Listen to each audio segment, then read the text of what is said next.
Hey y'all, and welcome back to my channel, Planning with Bree. I'm Bree, and today we're going to be setting up my new bullet journal, this one right here. If you're interested in seeing the spreads that I created for this journal, please stay tuned.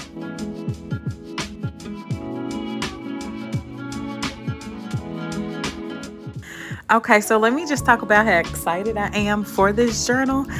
This journal was done in partnership with Archer and Olive by an artist named B. Harris.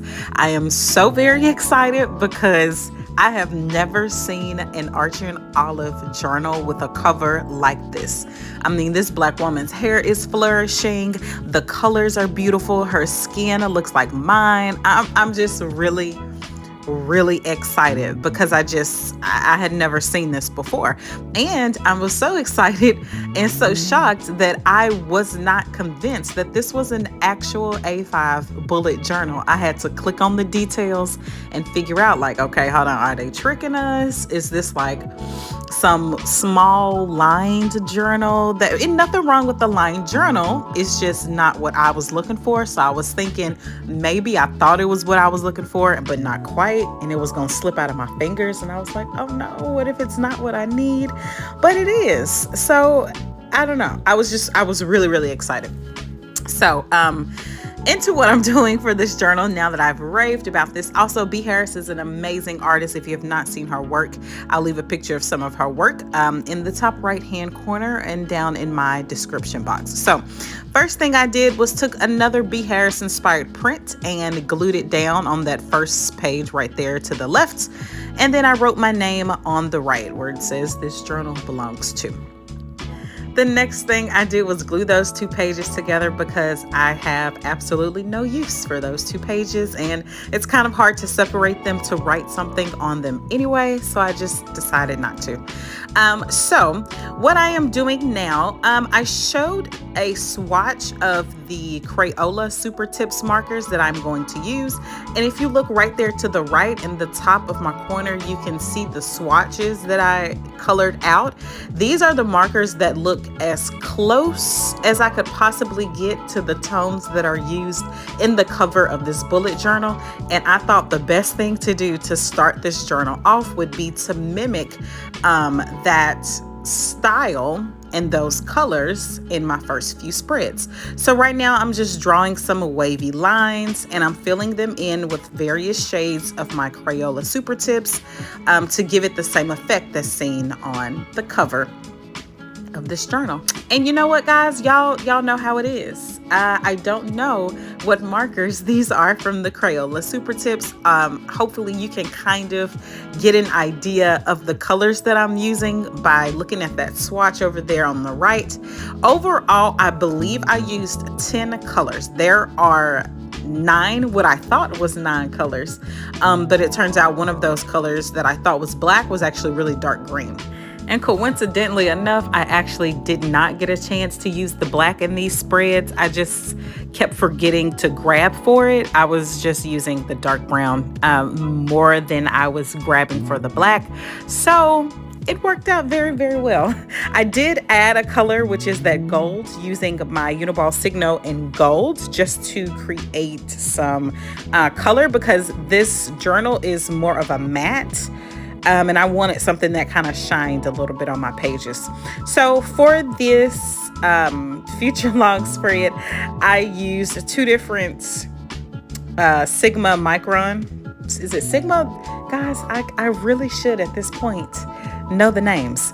Pigma Micron in 08 for the heading that says 22 and all of the months and the letters for the days, and then I used my 01 to fill in all of the numbers so that they were really small and they fit inside the box. Right now I am going to draw out the layout for my purpose for this journal, and it's really small. I wanted it to be a rectangular shape because I am creating a Dutch door in different geometric sizes and shapes. So I just wrote this journal is for. I'm gonna save that piece for later. I just kind of tucked it into the back of the journal.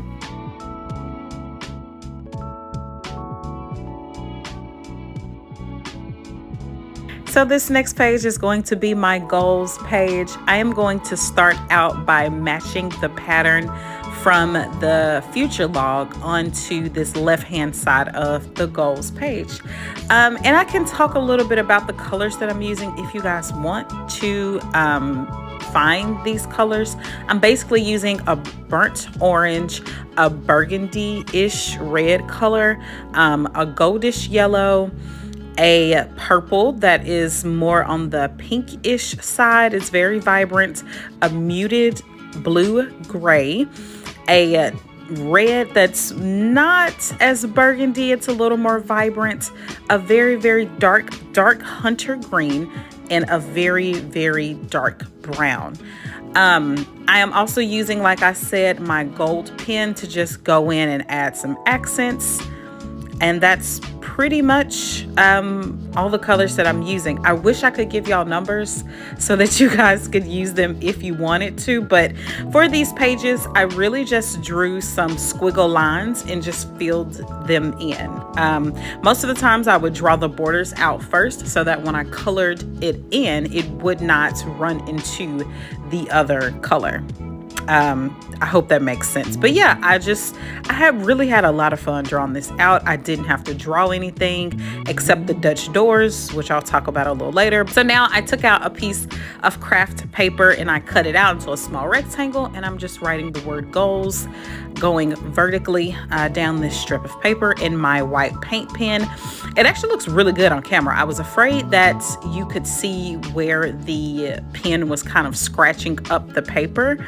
I'm not sure if you guys have a problem with that with the Posca paint pens. I know a lot of people like the Archer and Olive paint pens. I'm wondering if those are a little bit smoother on rough textured paper. So what you just saw me do was cut out the next Dutch door in a diamond layout. To get this diamond shape, I actually used the point that is halfway down my bullet journal going vertically. And then I went halfway into my spread horizontally to make the 2 points at the top and the bottom. So I'm making this triangle shape and I want the edges to be clean. So I kind of taped it off with some washi tape. And most of my washi tape actually does not stick too well. This washi tape though, I did get from Michael's and it has a good stick to it.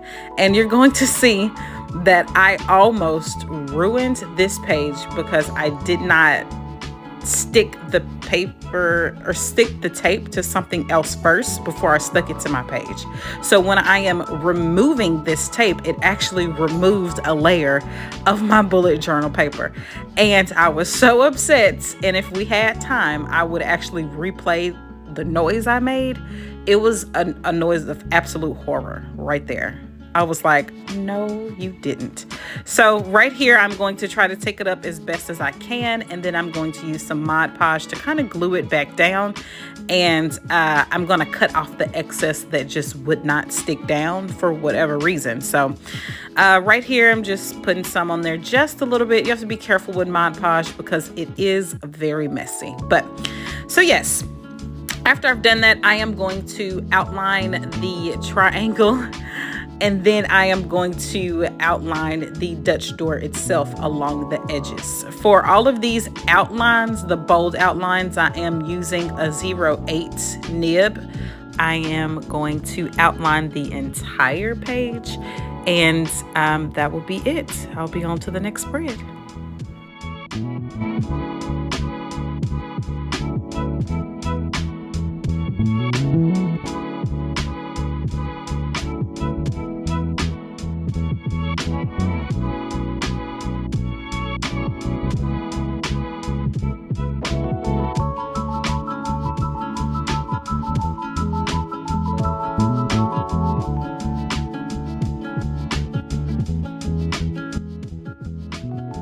So this next spread, I wanted to cut out in a wider rectangle so that it would peek out behind the slim rectangle and the diamond shape that I've already cut out on the first 2 pages. So one thing I can say about cutting Dutch doors, especially if you're trying something like this, where the pages are different shapes and sizes, go ahead and draw them out. And for me, it helps for me to write the words cut where I'm going to cut. I draw it out just in case I actually want to write on the page first, so that I don't go over those lines and end up cutting off something really pretty, like some pretty hand lettering or something that was a part of my design.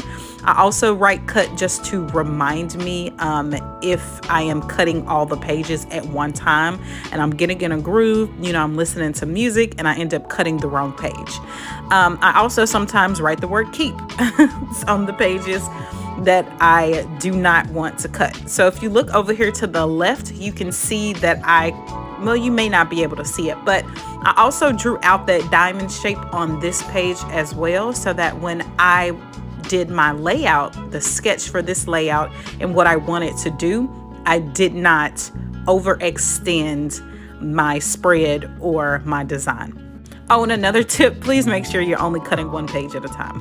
I've almost cut 2 pages at a time and it would have made for a very interesting spread because I did not need that second page to be cut.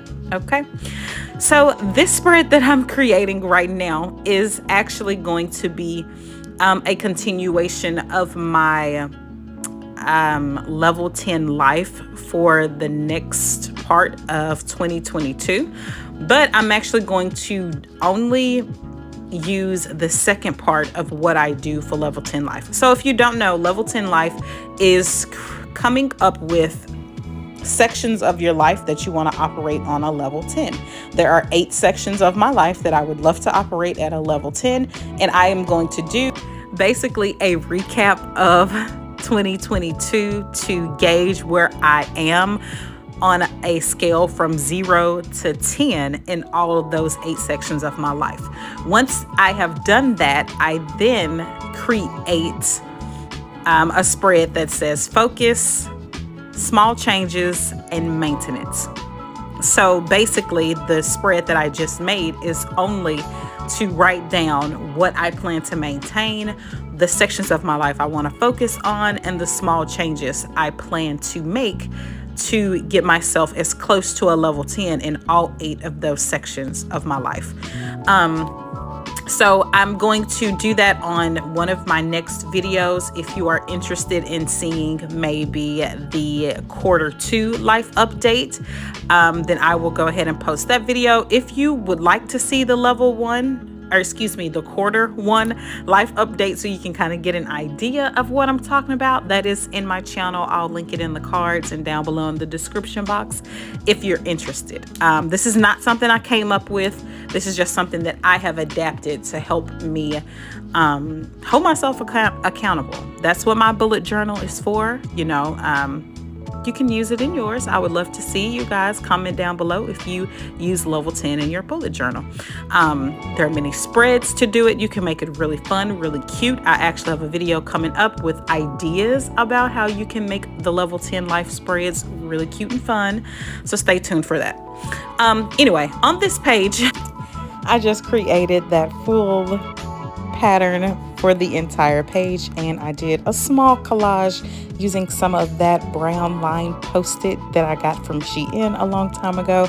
I printed off a 1-line drawing of a woman whose hair is a rose, and then I also printed off a quote from Michelle Obama in a color that matches the color scheme that I've been drawing. On this left-hand side, what I'm drawing right now is just a rectangle or overlapping rectangle like I've been drawing for this entire spread. And then I'm just going to give myself a line going down the left-hand side if I want to write some more notes. So this is going to be an update for the cover. I wanted to do something a little bit more to the cover of this page. Y'all say hey to my hair. She's been in this video the entire time. She just wanted to be seen today, I guess. So I am going to just add this overlapping rectangle style to the cover of this page. It was just a little too blank for me, considering that in my last bullet journal, the picture covered the whole cover.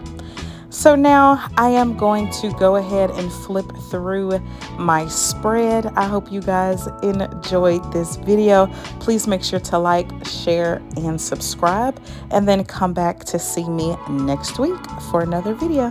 Bye.